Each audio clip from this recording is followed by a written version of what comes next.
Bienvenidas, bienvenidos. Esta es una emisión más de nuestra mesa de seguridad aquí en Conexionistas. Ustedes ya la han visto, ya conocen a Nadia Tobar, ya conocen a Fernando Pescador. Ambos son colaboradores de Conexionistas y especialistas en temas de seguridad. Nadia, ¿cómo estás? Buenas noches.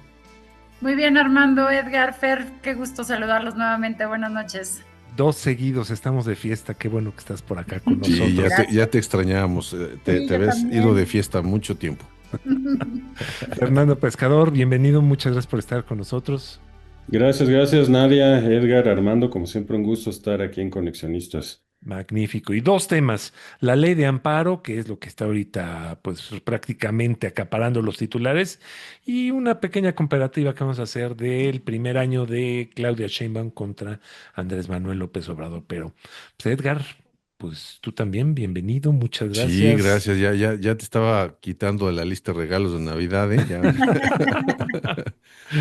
Ah, Pues nada, dos temas muy, o sea, vamos a decir interesantes por lo demás, pero me parece que de repercusiones quizás claras para el ciudadano de a pie. Entonces, pues este asunto de la ley de amparo ha tenido ya mucha tinta derramada, pero Fer, pones un acento muy interesante en este asunto de que esta reforma, pues de alguna manera también tiene implicaciones para todos los capos detenidos. Hay que ver este ángulo interesante. Y el otro tema importante porque el factor de Estados Unidos es algo que hace la diferencia para poder comparar el primer año de la presidenta Sheinbaum, en donde, bueno, nadie nos va a aclarar qué es lo que está pasando. Pues ahora sí que somos todos oídos. Gracias, pues si me dejan iniciar en esta ocasión. En efecto, pues todo el mundo ya escuchó, ¿no? La reforma a la ley de amparo y sus asegúnes, y pues por lo general la idea es que deja al ciudadano en común, pues en cierta indefensión respecto al gobierno, que fue precisamente para lo que se creó esta ley de amparo hace más de 100 años.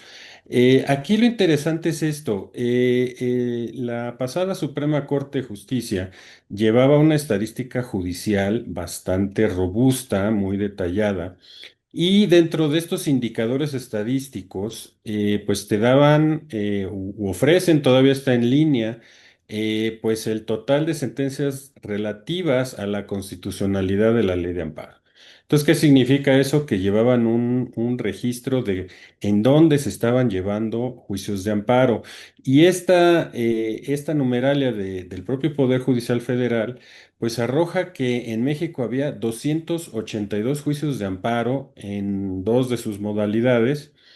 De esos 282 juicios, 66%, o sea, solo el 23% corresponde a materia penal y es la parte que nos interesa en esta mesa. Es decir, menos de una cuarta parte de los amparos tienen que ver con delitos de orden federal que tienen que ver con delincuencia organizada.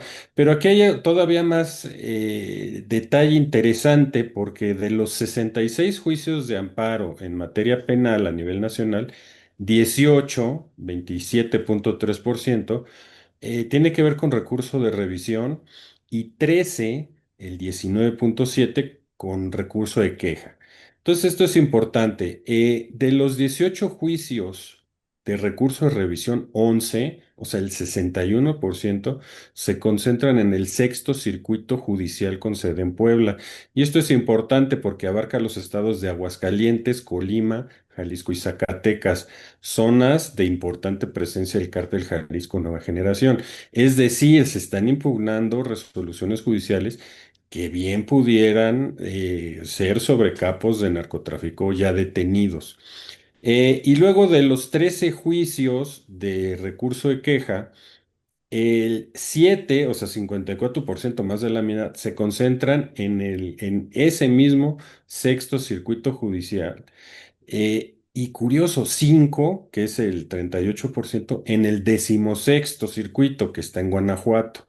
y que abarca a estados de alta incidencia como es Michoacán. Entonces, el 92% de los recursos de queja de la ley de amparo se concentran en zonas con alta incidencia de delincuencia organizada. Entonces, esta reforma no solo le pega al ciudadano de a pie, no solo le pega al personal político, porque recordemos que en julio los hijos de mayores del expresidente López Obrador se ampararon, esto en el contexto del huachicol fiscal, se ampararon precisamente contra cualquier detención por parte de la autoridad, es decir, en materia penal. Y bueno, pues también los podría dejar descobijados, porque precisamente el problema es que lo que se aprobó en el Senado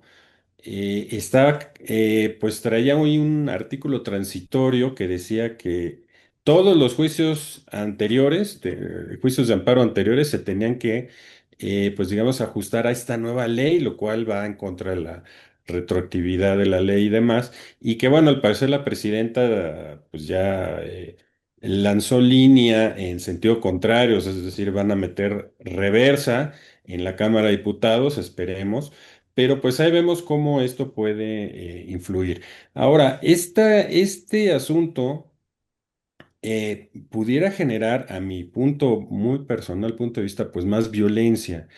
Porque cuando los capos del narcotráfico, de la delincuencia organizada vean que ya no va a haber, pues digamos, un amparo que les permita mantener canonjías, evitar que los cambien de penal del Estado de México a Tijuana y que los anden mandando a todos lados, lo cual les afecta, sobre todo su defensa.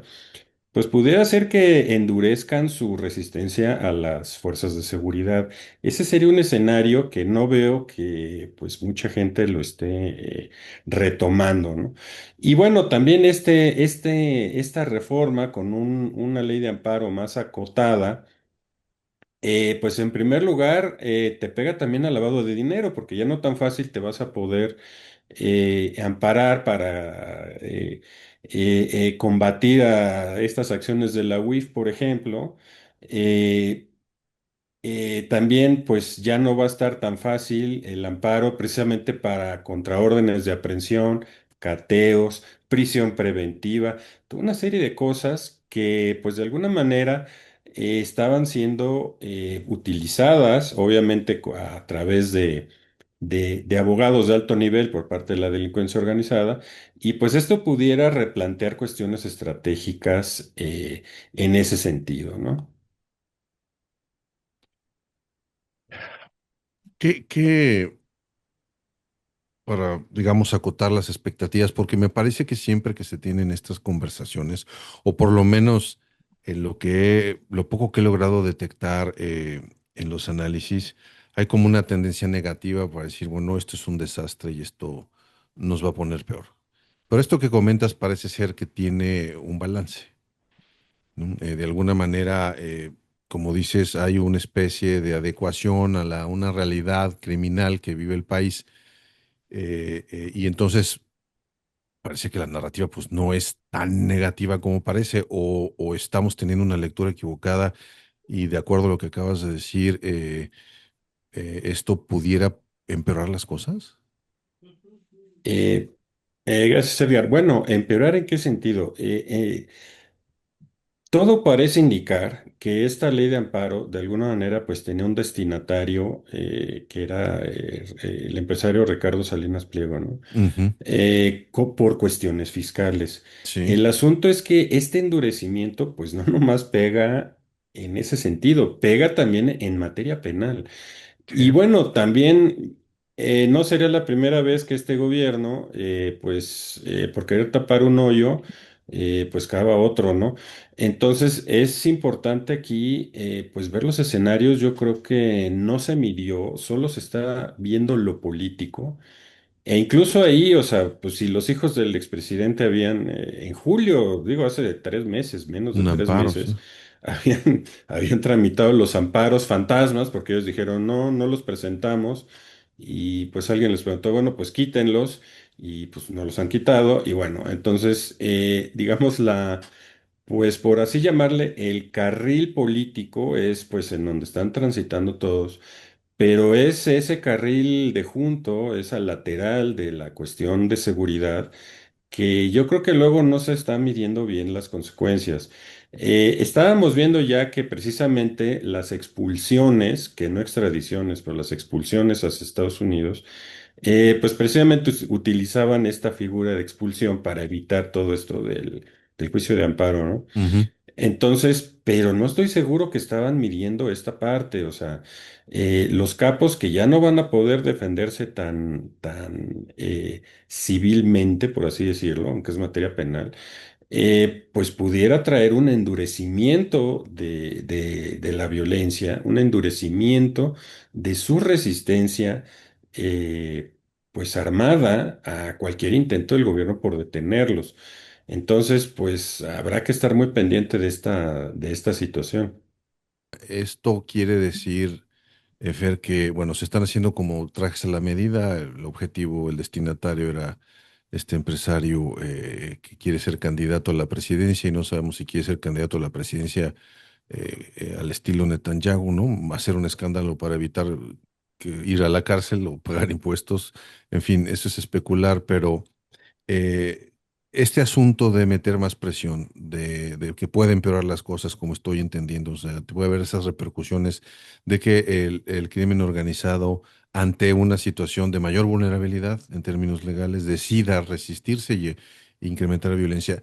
Esta ley de amparo huele a que tuvo alguna intervención, sugerencia, recomendación por parte de los Estados Unidos? Es decir, ¿ustedes verían, y con eso brincamos al siguiente tema, o es algo totalmente independiente que no hay que ligar y no hay que tampoco verle la cuadratura al círculo? Yo en lo personal no creo, Ok. porque realmente el equipo de Trump difícilmente pues se detiene en detalles legales, o sea, Mm, Sí. incluso dentro de Estados Unidos, mucho menos para México y cuestiones de amparo. Al contrario, ¿no? De hecho, a mí me preocupa que siguen multiplicándose las voces en sectores duros de seguridad de Estados Unidos en el sentido de que son organizaciones terroristas, estos cárteles mexicanos, y que hay que hacerle como lo hicimos en Afganistán. Entonces, pues lejos, ¿no? O sea, de cualquier influencia. Aquí más bien creo que es eso, los afanes políticos están pegando en las alianzas criminales sin proponérselo, y eso pues ahora sí que estaríamos en un sentido pues en un escenario de efectos no deseados, lo cual es todavía más peligroso. de acuerdo. Yo quisiera hacer un comentario ahí, si me permiten. Sí. Yo creo que no, el crimen organizado, bueno, o estas organizaciones no son el principal destinatario, ¿no? Efectivamente, de las reformas a la ley de amparo, ¿no? Viene, si hacemos una rápida retrospectiva a toda la efervescencia que tuvo la reforma judicial, ¿no? Toda la serie de amparos que empezaron a interponer muchos jueces, muchos magistrados, ¿no? Muchos actores políticos, donde los mismos, ¿no? Los otros jueces federales les otorgaban estas suspensiones, ¿no? Tratando precisamente de oponerse, de suspender y de incluso de evitar esta reforma judicial, también fue algo que causó muchísima molestia, ¿no? En el actual régimen. Aquí lo que yo vería muy preocupante, y creo que lo podemos relacionar ahora con los nuevos jueces que acaban de entrar, que curiosamente no son los que le otorgaron algunos amparos a los marinos guachicoleros, es precisamente eso. Desafortunadamente creo que esta reforma, bueno, toda la narrativa del gobierno anterior y del actual, su principal estrategia ha sido pues, reformar las leyes, ¿no? Para cumplir con esa narrativa de cambio y de nuevas estrategias y de nuevas formas de hacer las cosas, pero realmente, pues como les he venido diciendo en todas nuestras intervenciones, pues las modificaciones a las leyes pues no van a tener ningún impacto si no tienes el soporte institucional e instrumental necesario. Aquí hablas también de un juicio en línea. no tenemos todavía la infraestructura necesaria, tecnológica, para que se hagan estos juicios en línea, ¿no? Que esa es la pretensión también de la reforma a la ley de amparo, ¿no? Que sea muchísimo más rápida y expedita, ¿no? La supuesta impartición de justicia. Y obviamente esto requiere mucha capacitación, mucha inyección de recursos al Poder Judicial, cosa que está ocurriendo diametralmente lo opuesto. Digo, ahorita salieron con la reforma, salieron más de 1,000 jueces federales, ¿no? Que tenían toda la capacitación y el expertise.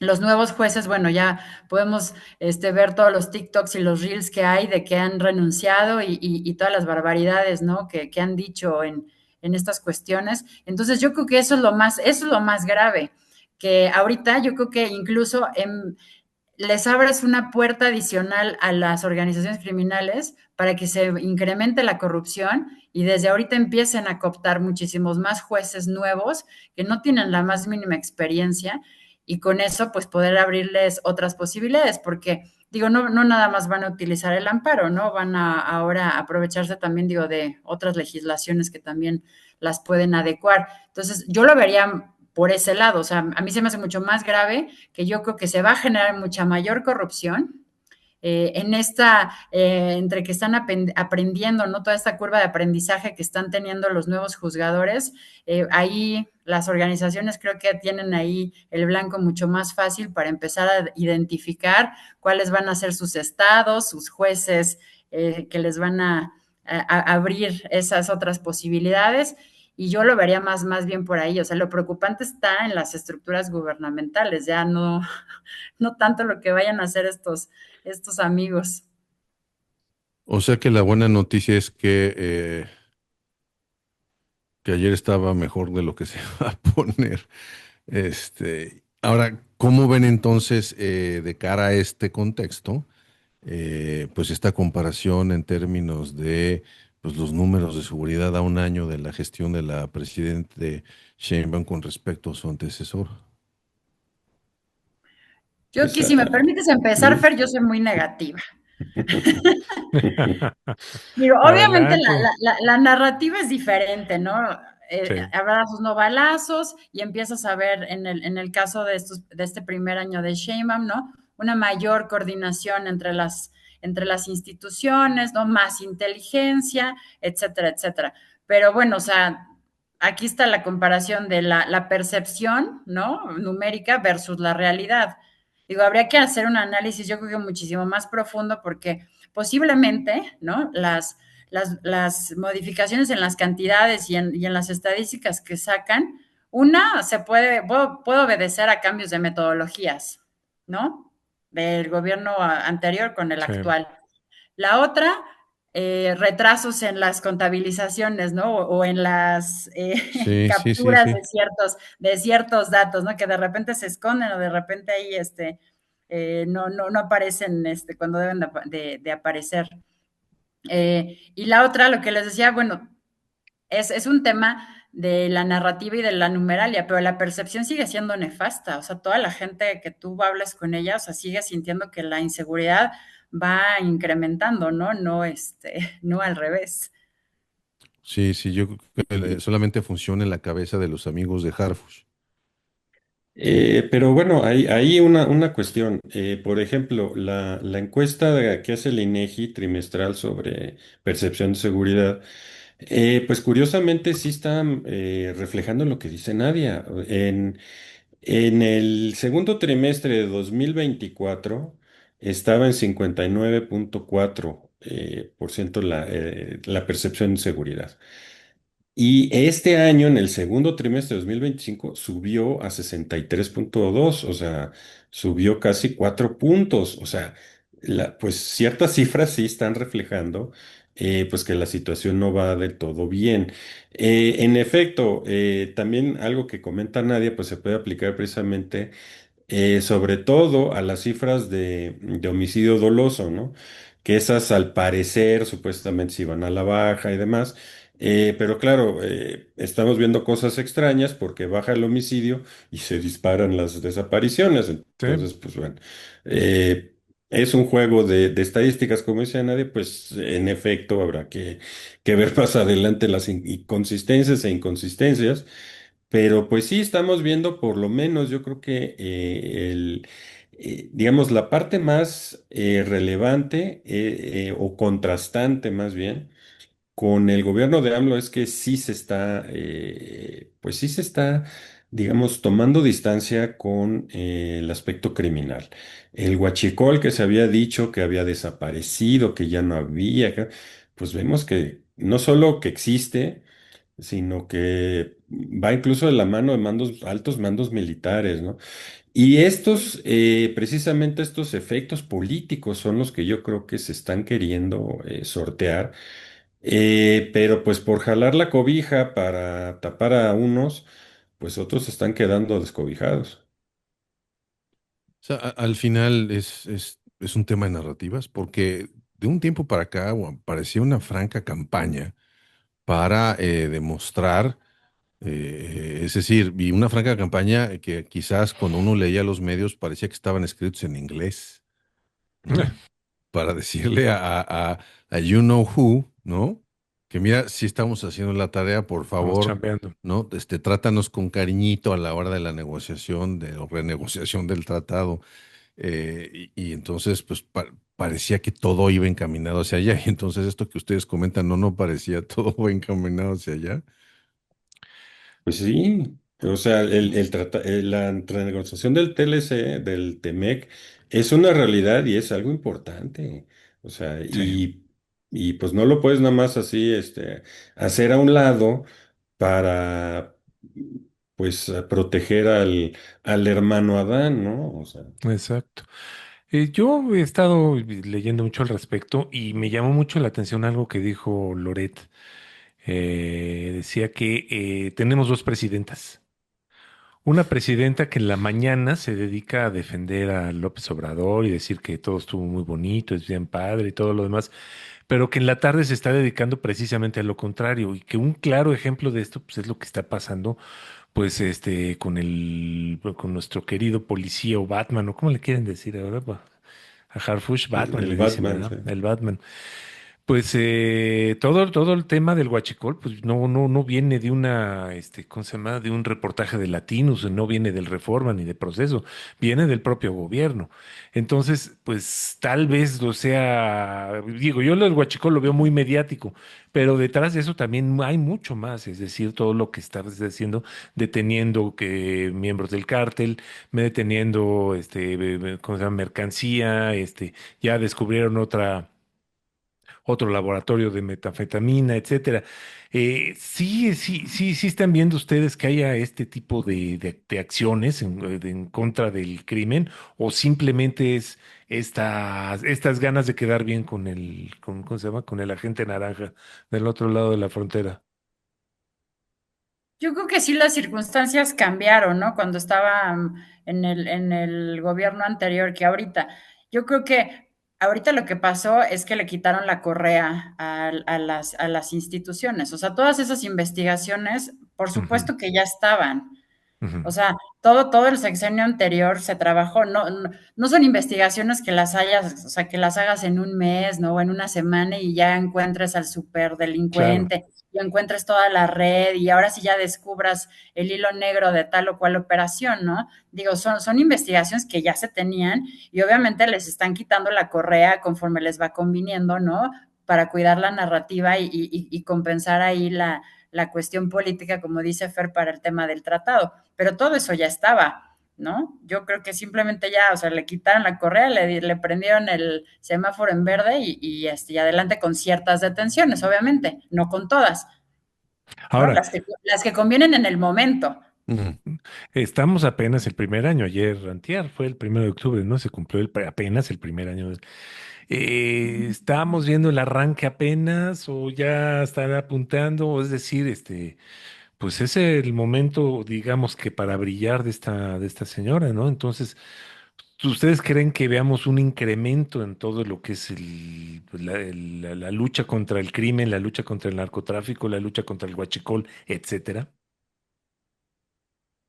Yo creo que Hijo, la cara de Nadia. es que te voy a decir por qué es complicado. Ajá, Porque va a dos vías. Por un lado es la vía de seguridad estrictamente. Y bueno, basta voltear a ver a Sinaloa. Sinaloa no se ha arreglado. sigue en guerra. Sinaloa sigue teniendo problemas. La población civil está en medio. Eh, y bueno, y ese conflicto ahí sigue. Hasta la nieta del gobernador estuvo ahí, ¿no? Tuvo problemas. O sea, y ese es el segundo indicador. La segunda vía es precisamente la política. Entonces, estamos viendo, por ejemplo, un gobernador, Rocha Moya, que al principio de esta crisis de seguridad, pues estaba muy gallito y muy lleno de que aquí no pasa nada. Ya cuando le tocaron a la nieta, pues el mensaje cuál es, ¿no? Sí. Y entonces, pues ese es el asunto. Pues por un lado, la parte criminal, 100% criminal. Y bueno, la parte política, pues esa, ¿no? Precisamente, pues un gobernador de Sinaloa que ya no se ve tan seguro él mismo como antes, ¿no? Y pues está la cuestión de Hernán Bermúdez, del el exsecretario de Seguridad de Tabasco, y cómo se va a llevar a cabo ese tema, cómo va a ser el tratamiento judicial de ese tema, que nos va a dar pues pistas, ¿no? Entre este acto de equilibrismo entre lo político y la parte de seguridad. Entonces, todo pareciera o todo parece indicar que el tema de seguridad se va a convertir o ya es, eh, digamos, esta espada de Damocles con la que uno se pudiera la ocupante de Palacio Nacional liberar de las, las sogas que la atan a su pasado, que le den la fuerza y el control para ejercer y para sentarse de una vez por todas bien en la famosa silla del águila. Dos, que también es una manera de gestionar la presión que le viene de los Estados Unidos. Y al interior, es decir, al interior de su corriente, pues la otra parte, como le estoy entendiendo y por todo lo que ustedes nos han comentado, pues es esa parte también que puede convertirse en en esa granada interna que le termina reventando en la mano, porque lo único que yo puedo entender con este asunto del huachicol es que esa es la industria con la que han crecido, multiplicado la riqueza del movimiento que pregonaba la pobreza y la austeridad republicana. Si algo los ha caracterizado es eso, y como cada partido tendrá lo propio, ¿no? No estoy, que inclusive también hasta panistas están metidos. Entonces, ya dejó de ser entonces solamente un tema criminal, o nunca fue criminal, solamente, Nunca fue del todo, ¿no? O del sea, todo, exacto. Pues vaya tema que nos ponen en la mesa. Pues habrá que, por supuesto, que darle seguimiento y después quizás entender muy bien esta composición de este factor político, ¿no? Porque en el caso de Ana Augusto, y quizás con esto cerremos, se observa cada vez más incómoda su presencia, cada vez él es un personaje mucho más radioactivo, pero pareciera ser que la decisión de su salida no está entonces tampoco en Palacio Nacional, sino en la Casa Blanca. Yo creo que es un juego entre lo que les decía, ¿no? Percepción, realidad.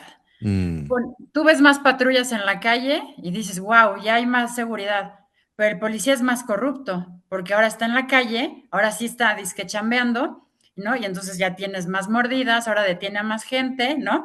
Y está haciendo sus fechorías, pero hay más patrullas, Sí. ¿no? Percepción, realidad. Va la secretaria de Gobernación al Senado, ¿no? Le hace el desaire, pero por otro lado, no hay nada judicializado, ¿no? mm. No hay una respuesta contundente, Exacto. ¿no? Y sí, Percepción, realidad. si nos seguimos con tu lógica, que me gusta mucho lo que es bueno, y entonces anunciamos el descubrimiento de un laboratorio más de producción de fentanilina, percepción, en realidad pues hay 10 más operando que no van a ser descubiertos jamás. Sí, pues el efecto Claro. cucaracha, ¿no?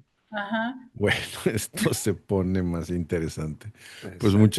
muchas gracias por compartir esto con nosotros y bueno, ahora sí que no podemos dejar de darle seguimiento. Muchas gracias. Gracias Exactamente. a ustedes. Pues bueno, muchas gracias a los dos y sobre todo, Nadia, qué bueno que ya estaba, que vas a estar más con presencia más permanente con nosotros. Eso es un gusto para todos. Y mientras llega el siguiente programa, ¿por qué no nos dices tu red social, tus redes sociales? Estoy en X, ¿no? En @natsrocks27. Magnífico. Fernando, muchas gracias. Cla- Claro que sí, gracias Armando, Nadia, Edgar, como siempre un gusto. Y también en X somos de la tribu de Elon Musk, en @Guzmán Pescador para estos y otros contenidos. Perfecto. Edgar, tú no tienes redes sociales, pero pues muchas gracias. Bueno, nosotros somos Conexionistas. Recuerden, estamos en X y en Facebook como Conexionistas MX. También nos encuentran en Conexionistas México, en Spotify y en YouTube. En Telegram somos Conexionistas hacia secas. La música es de Alejandro Sábado y te lo encuentran en YouTube y el diseño es de Sofía Reynoso y está en X y en Facebook. Muchas gracias. Nosotros somos Conexionistas.